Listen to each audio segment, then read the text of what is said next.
आणि आता इतर राजकीय टॉप 9 बातम्या बघूया।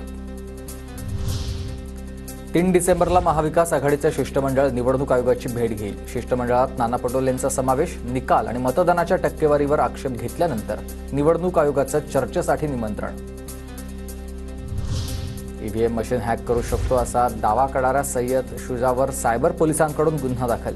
व्हिडिओतील दावा खोटा आणि निराधार असल्याचं निवडणूक आयोगाचं मत आहे।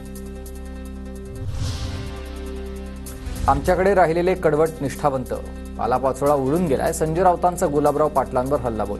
ठाकरेंकडील 20 पैकी 10 आमदार आमच्याकडे येण्यास तयार असल्याचं पाटलांनी वक्तव्य केलं होतं।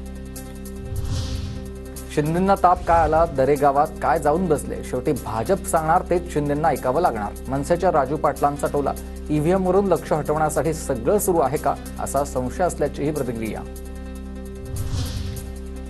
नवनिर्वाचित आमदार हेमंत रासने यांच्याकडून मतदारसंघातील पाणी समस्येची पाहणी। लोकप्रतिनिधी म्हणून नागरिकांचे प्रश्न सोडवणं हा प्रयत्न आहे। जनतेच्या विश्वासाला पात्र राहण्यासाठी 24 तास काम करू, हेमंत रासनेंचं वक्तव्य। पक्षविरोधी काम करणाऱ्यांवर कारवाई करा, अध्यक्ष खरगेंचे आदेश आहेत। तर विधानसभेला पक्षविरोधी कारवाई करणाऱ्यांवर काँग्रेस कारवाई करणार आहे। 20हून अधिक उमेदवारांकडून विरोधात काम करणाऱ्यांच्या तक्रारी देण्यात आल्याची माहिती। पत्रिका छापून तयार आहेत, पण नवरदेव कोण हे होणार आहे अजून ठरलेलं नाही आणि अशीच काहीशी अवस्था राज्य सरकारची आहे। मुख्यमंत्री पदावरून रोहिणी खडसेंचा महायुतीला टोला।